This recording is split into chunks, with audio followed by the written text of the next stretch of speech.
বন্দে মাতরম, ভারত মাতা কি জয়। আমি বিশাল রোজকার মতো আবার একটি নতুন গল্প নিয়ে আপনাদের সামনে হাজির হলাম।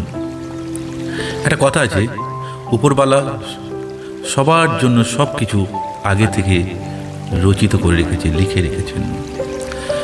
সেই পরিপ্রেক্ষিতে একটি গল্প। একদা এক ব্যক্তি ছিল, সে প্রত্যেক দিন খুব শ্রদ্ধার সঙ্গে ভগবানের পুজো করতেন। একদিন সে ভগবানের কাছে গিয়ে বলেন, ভগবান, আপনি তো প্রত্যেক দিন এখানে প্রত্যেক মানুষের দুঃখ সুখের কষ্টের কথা সারাদিন দাঁড়িয়ে দাঁড়িয়ে শোনেন, তো আজকে আমি আপনার কাছে একটা অনুরোধ করব, আপনি যদি রাখেন, আপনি যদি আমাকে অনুমতি দেন, তাহলে আমি একদিন আপনার জায়গায় থাকতে চাই, আর আপনি একটু বিশ্রাম নিয়ে আসুন, ঘুরে আসুন। ভগবান তার উত্তরে বলল, ঠিক আছে, আমি তোমার কথায় সম্মতি দিলাম, কিন্তু একটা শর্তে, তোমাকে আমি যেমন মূর্তি বানিয়ে এখানে রেখে যাব, তুমি শুধু সেরকম মূর্তি বানিয়ে এখানে থাকবে, কোনো রকম কোনো কথা বলবে না। কেউ ভালো করুক, চাই কেউ খারাপ করুক, কেউ ভালো বলুক বা কেউ খারাপ বলুক, কোনো ব্যাপারে তুমি কোনো কথা বলবে না, শুধু তুমি মূর্তি হয়ে থাকবে। কেননা আমি সমস্ত কিছু আগে থেকে সাজিয়ে রেখেছি, তুমি যদি কিছু করো তাহলে সব কিন্তু উল্টোপাল্টা হয়ে যাবে। সেই ব্যক্তি ভগবানের কথায় সম্মতি দিলেন। ভগবান তাকে মূর্তি বানিয়ে সেখান থেকে চলে গেলেন। মূর্তিটা যখন সেখানে ছিল, সর্বপ্রথম সেখানে একটি ব্যক্তি আসে, প্রচুর পয়সাওয়ালা বড়লোক ব্যক্তি ভগবানের কাছে আসেন। সেই মূর্তির কাছে এসে সে মাথা নস্তক করে বলে, ভগবান, আমাকে ভালো রেখো, আমাকে সুস্থ রেখো, আমার পরিবারকে ভালো রেখো, বিভিন্ন রকম কিছু চেয়ে সে ভগবানের কাছে মাথা ঠুকে সে যখন যাচ্ছিল, তখন সে তার পিছন পকেট থেকে তার মানি পার্সটি পড়ে যায়, এবং সেই মানি পার্সে কিছু পয়সা ছিল, টাকা পয়সা, সেটি পড়ে যায়। সে ধ্যান না দেওয়ার জন্য সেই মানি পার্সটা সেখানে ফেলে সে সেখান থেকে চলে যায়।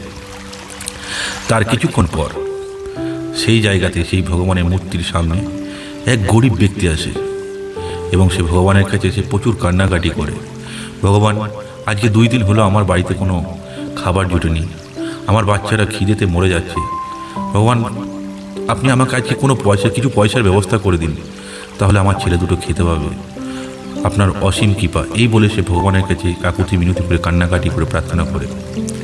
সে ব্যক্তি যখন পিছন ফিরে যাচ্ছিল, তখন দেখল তার পাশে একটা মানি ব্যাগ পড়ে রয়েছে। সে ভগবানকে অসীম ধন্যবাদ জানিয়ে সে সেখান থেকে সেই মানি ব্যাগটা কুড়িয়ে ভগবানকে একটি প্রণাম করে সে সেখান থেকে চলে যায়। তারপরে আরেক ব্যক্তি আসে, সে হলো একটি ট্রাক ড্রাইভার, যে সেই তার ট্রাক নিয়ে মাল বোঝাই করে অনেক দূরের রাস্তা যাওয়ার জন্য যাচ্ছিল। তখন সেই রাস্তায় গাড়িটি দাঁড়িয়ে ভগবানের মূর্তির কাছে এসে প্রার্থনা করে, ভগবান, আমি আজকে অনেক দূরে গাড়ি নিয়ে যাচ্ছি, আমার যেন রাস্তায় কিচ্ছু না হয়, আমি যেন খুব ভালোভাবে যেতে পারি। এই বলে সে যখন ভগবানের কাছে প্রার্থনা করছিল সেই মূর্তিটির কাছে, তখন সেই যে ব্যক্তি যার মানি পার্সটি পড়ে গেছিল, সেই মানি পার্সটি পুলিশ নিয়ে খুঁজতে খুঁজতে সেই ভগবানের মূর্তির কাছে আসে। ভগবানের মূর্তির কাছে এসে তখন সেই যে ট্রাক ড্রাইভারটা ছিল তাকে বলে, আপনি আমার মানি ব্যাগটা নিয়েছেন, আপনি আমার মানি ব্যাগটা ফিরিয়ে দিন। ট্রাক ড্রাইভারটি বলে, আমি তো কোনো মানি ব্যাগ নিইনি, আমি এখান থেকে কোনো মানি ব্যাগই পাইনি। কিন্তু সেই বড় লোকের কথা শুনে পুলিশওয়ালা সেই ট্রাক ড্রাইভারটিকে গ্রেপ্তার করার জন্য যাচ্ছিল। তখন সেই মূর্তি হয়ে থাকা সেই পূজার লোকটি আর থাকতে না পেরে তখন বলে দেয়, না না, এই ব্যক্তি সেই মানি ব্যাগটি নেয়নি, মানি ব্যাগটি নিয়েছে এক গরিব ব্যক্তি, যে মানি ব্যাগটি নিয়েছে, এই ব্যক্তি মানি ব্যাগটি নিয়েনি, একে ছেড়ে দিন। এই কথা শুনে সেই ট্রাক ড্রাইভারকে ছেড়ে দেয় তারা, এবং সেই গরিব ব্যক্তিকে ধরার জন্য তারা যায়। তারপর সন্ধেবেলায় যখন ভগবান আসে, ভগবানের কাছে তখন বলে, জানেন আজকে এরকম হয়েছিল, এক ব্যক্তি সে চুরি করেনি, কিন্তু তবুও তাকে পুলিশে ধরে নিয়ে যাচ্ছিল, আমি বললাম বলে তাকে ছেড়ে দিল। ভগবান তখন বলল, তুমি বিরাট বড় ভুল করেছ, তোমাকে আমি বলেছিলাম যে তুমি শুধুমাত্র মূর্তি হয়ে থাকবে, কিন্তু তুমি যেটা করলে তার জন্য তুমি প্রচুর ক্ষতি করলে। তখন সেই ব্যক্তি বলল, কেন ভগবান, কী জন্য এরকম বলছেন?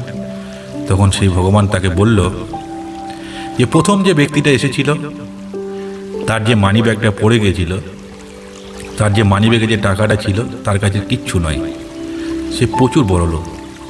কিন্তু দ্বিতীয় যে ব্যক্তিটা মানি ব্যাগটা পেয়েছিল তার বাচ্চারা দুদিন ধরে খেতে পায়নি, ওই টাকাটা পেয়ে তার বাচ্চারা দুদিন ভালো করে খেতে পেত। এটাই আমার লীলা ছিল। আর ওই যে ট্রাক ড্রাইভার, তাকে পুলিশে ধরে নিয়ে যাচ্ছিল, এটাও আমার লেখা ছিল। কেননা সে যদি সেদিন ট্রাকতো তাহলে তার রাস্তায় অ্যাক্সিডেন্ট হতো এবং তার মৃত্যু হতো। হয়তো জানি না, তাকে তো পুলিশ ছেড়ে দিয়েছে, সে তো ট্র্যাক নিয়ে চলে গেছে, হয়তো এতক্ষণ তার অ্যাক্সিডেন্ট হয়ে গেছে। তাই তোমাকে আমি বলেছিলাম যে তুমি শুধুমাত্র মূর্তি হয়ে থাকবে। তখন সে ব্যক্তি ভগবানের পায়ের নিচে পড়ে কান্নাকাটি করতে লাগে। তখন তিনি বলেন যে আপনি মহান, আপনি সৃষ্টিকর্তা, আপনি সব কিছু। তাই বন্ধুরা, এই উপরওয়ালা আল্লাহ, ভগবান জিসাস, সে আমাদের জন্য সমস্ত কিছু আগে থেকে রচে রেখেছে। তাই কোনো জিনিস যেটাই হয়, ভালো খারাপ সবই ভগবানকে ধন্যবাদ জানানো উচিত বা আল্লাহকে শুক্রিয়া করা উচিত। সেও ধন্যবাদ, না পেলেও ধন্যবাদ। শুক্রিয়া আদা করতে শিখুন, ধন্যবাদ করতে শিখুন আল্লাহ উপরওয়ালা জিসাসের কাছে।